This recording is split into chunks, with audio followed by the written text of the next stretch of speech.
Praise the Lord. ஸ்தோத்திரம். மீண்டுமாக தேவனுடைய சமூகத்தில் வந்து சந்திப்பது தேவனுடைய கிருபை. நாம் மீண்டுமாக தேவனுடைய வார்த்தைக்கு செல்லும் முடியுமாக நாம் நம்மை தாழ்த்தி தேவனுடைய வசனத்தை கேட்கத்தக்கதாக ஒப்பு கொடுப்போம். பிதாவே, உம்மை நோக்கி பார்க்கிறோம். சகலத்தையும் படித்த சர்வ வள்ளுவரே, இன்றைக்கும் ஆண்டவரே மன்னா என்ற வார்த்தையை எங்களுக்கு தாங்க. நாங்கள் ஆண்டவரே ஒவ்வொரு வாரமும் ஆண்டவரே அதை கேட்டு ஆண்டவரே வழிநடத்தி ஆண்டவரே ஒரு சத்தியத்தை ஆண்டவரே குள்ளாக எங்களை மறைத்து கொண்டதுக்காக நன்றி. ஜீவன், பேலன், சுகன் ஆசீர்வாதங்களை எங்களுக்கும் எங்களுடைய பிள்ளைகளுக்கும் ஆண்டவரே எங்களுடைய அன்பானவர்களுக்கும் ஆண்டவரே எல்லோருக்கும் ஆண்டவரே நீ தருவதற்காக நன்றி செலுத்துகிறோம். இயேசு நாமத்திலே ஜெபிக்கிறேன் நல்ல பிதாவே, ஆமென். இன்றைக்கு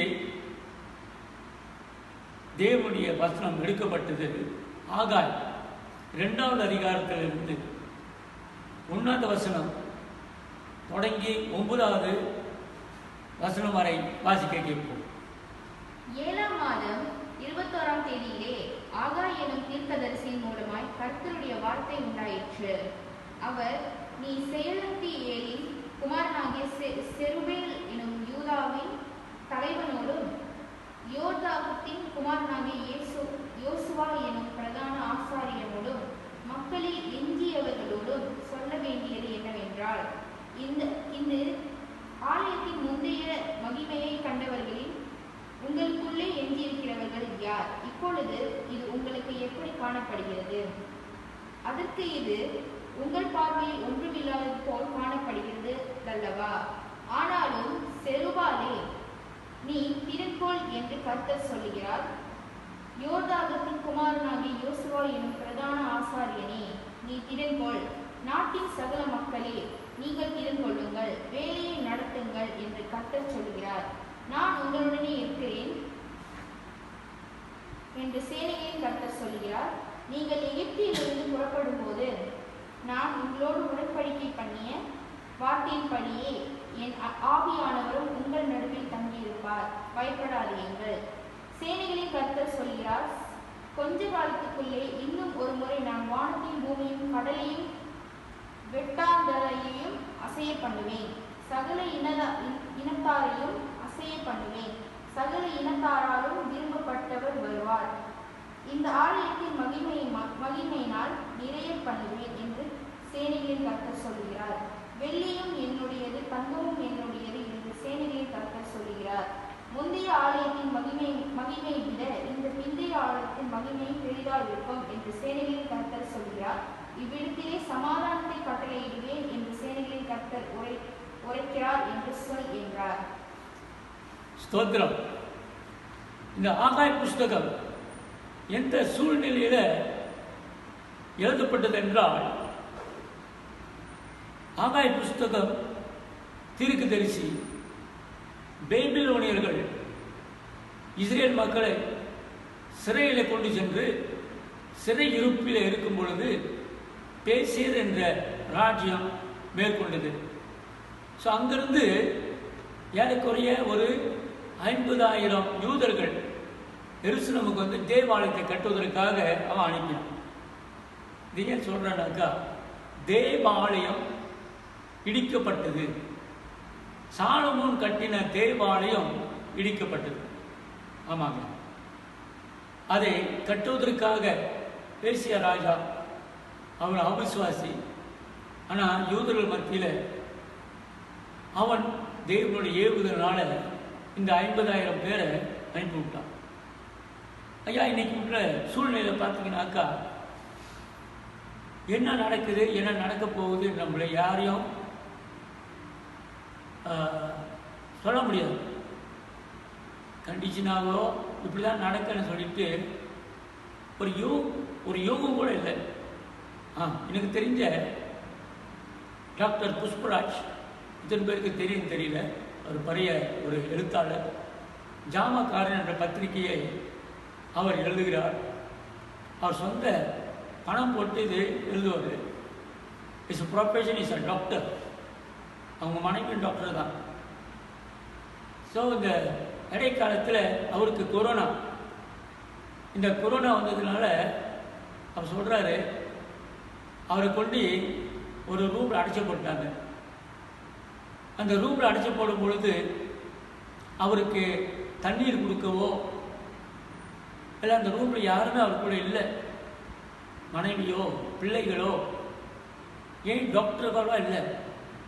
அவர் அப்படியே போய் பாத்ரூம்லாம் வலிக்க விழுந்தாக்கா என்ன ஆணிச்சு ஏது ஆணிச்சுன்னு பார்க்கவும் ஆள் யாரும் இல்லை.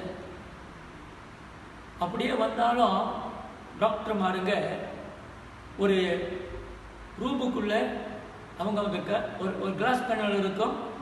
கிளாஸ் பேனலுக்கு அந்த பக்கம் இருந்து தான் மைக்கில் பேசுவாங்க. இவங்க மைக்கில் வந்து பேசுவார், என்ன நடக்குது எப்படி இருக்கீங்கன்னு கேட்பாங்க. ஆனால் அது இன்னொரு கொடுமை என்னன்னாக்கா, ஒரு நாளைக்கு குறைந்தது ஒரு 5 மொழியாவது இந்த நர்ஸுகள் வந்து அந்த ரத்தத்தை நரம்பிலிருந்து எடுத்துட்டு போவாங்க. இப்படியாக ஒரு வேதனையான ஒரு காரியம். என்ன நடக்குது, என்ன நடக்க போகுதுன்று யாருக்குமே தெரியல. ஸோ டாக்டர் சங்கர் அவர் நல்ல ஒரு ஊழியக்காரர், ஆத்மாதாயம் செய்பவர். இந்த மாதிரி டாக்டர் புஷ்பராஜ் இந்த மாதிரி ரூமில் கொரோனாவில் இருக்கிறான்னு தெரிந்த உடனே அவர் வந்து அவருக்காக ப்ரே பண்ணி துணிச்சலாக அவர் தேவனுக்காக ஊழியம் செய்தார். ஆம், இவங்கெல்லாம் டாக்டர்ஸாக இருக்கும் பொழுது அவர் என்ன செய்கிறாருனாக்கா, ஒரு ஆப்ரேஷன் செய்யணும்னாக்கா எல்லா டாக்டர்ஸாக இருப்பாங்க கூட, அந்த கத்தியை எடுக்கிறது முழுப்புக்காக சத்தமாக ஜபம் பண்ணி அந்த ஆப்ரேஷன் ஆரம்பிப்பார். ஸோ அப்படியாக அன்பானவர்களை, இன்றைக்கு என்ன சொல்ல வரேன்னாக்கா, நாம் இந்த சூழ்நிலையில் எதையுமே யோகிக்க முடியாது. என்ன நடக்க போகுதுன்னு நம்மளுக்கு தெரியல. அந்த சூழ்நிலையில் தான் ஆகாய் தீர்க்கதரிசியானவர் தேவனுடைய வார்த்தை சொல்லுகிறார். ஆமாங்க, ஏனென்றால் இப்புள்ள மில்லினியமா 21st மில்லினியம் சில்ட்ரன்ஸா மெம்பர்ஸா சர்ச்சுக்கு போகிறது குறைவு, வேதங்களை வாசிப்பது குறைவு. ஸோ இப்புள்ள காரியங்கள் வேற காரியங்களை அதிகமாக ஈடுபாடுகள், தேவனுடைய சத்தியத்தில், தேவனுடைய வார்த்தையில், தேவனுடைய காரியங்களை செய்வதற்கு சேலஞ்ச் பண்ணுறதில்லை, செய்வதும் இல்லை. மிக குறைவாக போய் கொண்டிருக்கிற நேரம் இந்த நேரம், முக்கியமாக இந்த பேண்டமிக் மீண்டுமாக. அதான் அந்த 3வது வசனத்தை வாசிக்கும் பொழுது ரொம்ப அழகாக சொல்லப்படுகிறது. இந்த ஆலயத்தின் முந்தின மகிமையை கண்டவர்கள் உங்களிடங்களில் மீதியாய் இருக்கிறவர்கள் யார்? இப்பொழுது இது உங்களுக்கு எப்படி காண்கிறது? அதற்கு இது உங்களுக்கு பார்வைக்கு ஒன்றும் இல்லாதது போல் காணப்படுகிறது அல்லவா? ஆம், இன்றைக்கு ஒவ்வொரு சர்ச்சிலையும், ஒவ்வொரு ஆராதனையிலையும், ஒவ்வொரு தேவ ஆலயத்திலையும் கிறிஸ்தவர்களுடைய காரியம் மீண்டுமாக நாம் தேவனை ஆராதித்தோமோ, மீண்டுமாக தேவனுக்குள்ளாக ஐக்கியப்பட்டுமே, மீண்டுமாக தேவனுடைய ஊழியங்களில், தேவனுடைய சத்தியங்களில் நாம் உலகெங்கும் பறைசாட்டணுமே. மீண்டும் அது வருமா? மீண்டும் அந்த வாழ்க்கை வருமா? மீண்டும் நம்ம சந்திப்போமா? மீண்டும் ஒருவரை நாம் காண்போமா? தெரியல.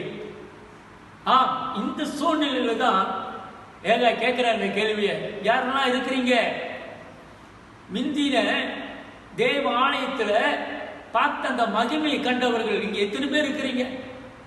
ஏன்னா அநேக பேர் இந்த பெண்டமிக்ல இல்லை, ஊழியக்காரர்கள் இல்லை. ஏன்? தேவனை உடைய விசுவாசிகள் இல்லை. ஆனால் கேட்கிறார் ஒரு கேள்வி, மீண்டுமாக மீண்டுமாக அல்லேலூயா நான் அசைப்பேன். இதுதான் இன்றைக்கு தலைப்பு. அந்த 6வது வசனத்தை பார்த்தீங்கன்னாக்கா 6வது வசனம் ரொம்ப அருமையாக போட்டிருக்கிறது. சேனைகளின் கர்த்தர் சொல்லுகிறார், கொஞ்சம் காலத்துக்குள்ளே இன்னும் ஒரு தரம் நான் வானத்தையும் பூமியையும் சமுத்திரத்தையும் வட்டாந்தரையும் அசைப்பேன். ஆம், அசைப்பேன். ஆங்கிலத்தில் சொல்லுகிறது, he will do it again once more, once more. இன்னும் ஒரு தரம் தேவன் அசைப்பார். இந்த வானத்தையும் இந்த பூமியும் தேவன் அசைப்பார். அசைத்துக் கொண்டு இருக்கிறது நம்ம பார்க்கிறோம். எனக்கு அன்பானவர்களே, இன்றைக்கு நம்ம பார்க்கும்போது பேண்டமிக் மட்டுமல்ல, அநேக இயற்கை அழிவுகளை பார்த்து கொண்டிருக்கிறோம். வருஷங்கள் தேய்கிறது, வெள்ளங்கள் எங்க பார்த்தால் அழிவை கொண்டு வருகிறது. அக்கினி ஜுவாலைகள் எரித்து அநேக சேதங்கள் உண்டாகி கொண்டிருக்கிறது. எதிர்பாராத நோய்கள் அதிகரித்துக் கொண்டிருக்கிறது. தேவனுடைய வார்த்தை எத்தனை உண்மை உள்ளது. அசைப்பேன், மீண்டுமாக நான் அசைப்பேன். ஆனால் அந்த அசைவல் மத்தியில ஆண்டவர் தன்னுடைய பிள்ளைகளுக்கு சொல்ற வார்த்தை என்னவென்றால், அந்த திடன்கொள் திடன்கொள் அந்த வார்த்தையை பார்ப்போமா? அசைப்பேன், மீண்டுமாக அசைப்பேன்.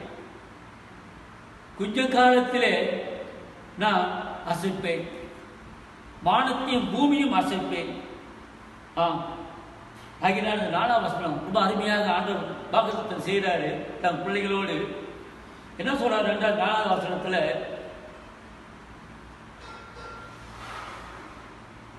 ஆனாலும் செரு பேரே நீ திடன்கொள் என்று கர்த்தர் சொல்லுகிறார். Be strong, திடன்கொள்.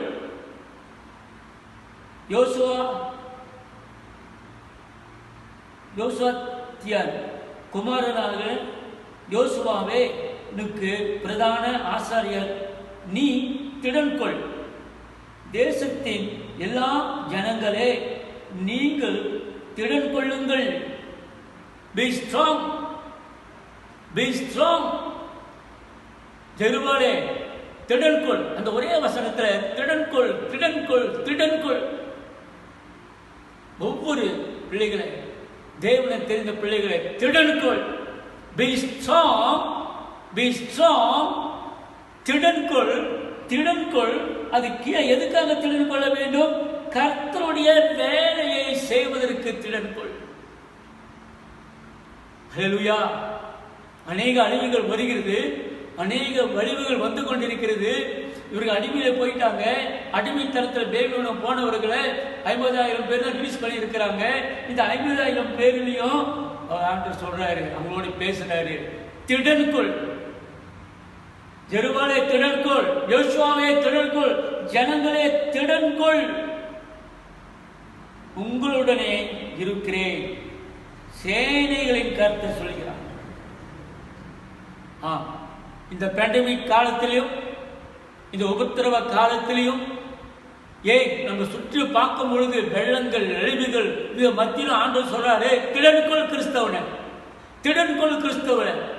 தேவனுடைய ஆலயத்தை கட்டுவதற்கு திடன்கொள். தேவனுடைய ஊழியங்களை செய்வதற்கு திடன்கொள். தேவனுடைய தேவ ஆலயத்தை கட்டுவதற்கு தேவன் உன்னையும் என்னையும் தெரிந்தெடுத்திருக்கிறார். சொல்றாரு, நான் உங்களுடைய மத்தியிலே, I am in your midst. Even the whole universe was shaken.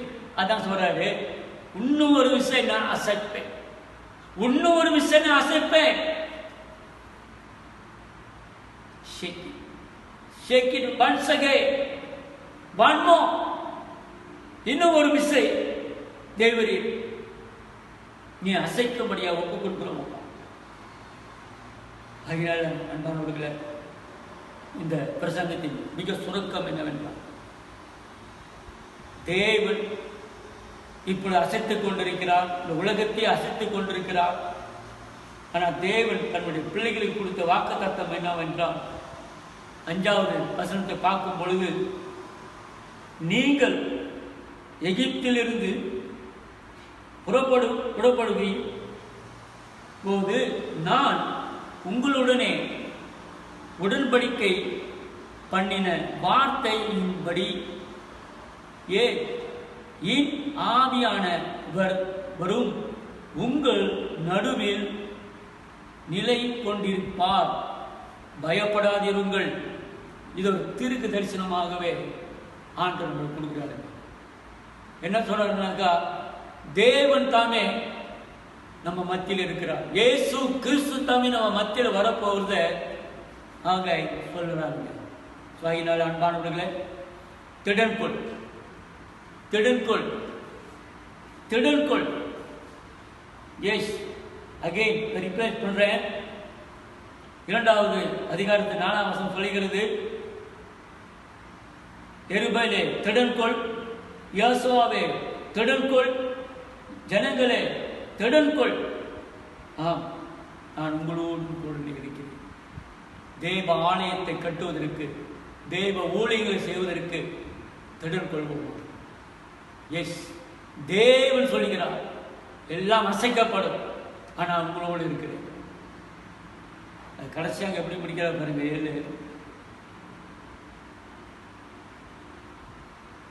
7ஆம் வசனம் சொல்கிறது, சகல ஜாதிகளையும் அசைக்க பண்ணுவேன், சகல ஜாதிகளிலும் விரும்பப்பட்டவர் வருவார், அந்த ஆலயத்தை மகிமையினால் நிறைய பண்ணுவேன் என்று சேனைகளின் கர்த்தர் சொல்கிறார். வட்டாந்தரையும் என்னுடைய, வெள்ளியும் என்னுடையது, பொன்னும் என்னுடையது என்று சேனைகளின் கர்த்தர் சொல்கிறார். முந்தின ஆலயத்தின் மகிமையை பார்க்கிறோம், இந்த பிந்தின ஆலயம் மகிமை பெரிதாயிருக்கும் என்று சேனைகளின் கர்த்தர் சொல்கிறார். ஆம் அன்பானவர்களே, இதுக்கு பிறகு தேவனுடைய ஆலயம் ஊழியம் மகிமையாக இருக்கப்படுகிறது. ஜெபிப்போம். எங்களை ஆண்டவரே, நாங்கள் என்ன நடக்க போகுது இந்த பெண்டமிக்கில்? எங்க பார்த்தாலும் அழிவுகள் ஆண்டவரே, அரசாங்கங்கள் ஆண்டவரே தத்தளிக்கிறது ஆண்டவரே, ஆண்டவரை நிலை நிற்கின்ற ஆண்டவரை எதுவுமே இல்லை ஆண்டவரை, எங்களுக்கு நல்லா காமிக்கிறீங்க. இது ரொம்ப அழகாக சொல்லியிருக்கேன். நான் அசைப்பேன், நான் இன்னும் ஒரு தடவை அசைப்பேன். once more I will shake the universe. ஆனால் எங்கள் கொடுத்த வாக்கு தத்தம், திடன்கொள் திடன்கொள் தெருபவை, திடன்கொள் யோசுவாவே, திடன்கொள்ளின் ஜனங்களே, உங்களுடைய வேலைகளை நீங்க செய்யுங்க, நான் உங்க மத்தியில் இருக்கிறேன். ஹல்லேலூயா.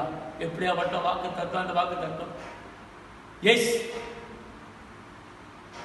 இந்த வாரத்துல இந்த வார்த்தையை நம்ம வாக்கு தத்தமாக எடுத்துக்கொண்டு அனுதினமும் தியானிப்போமா?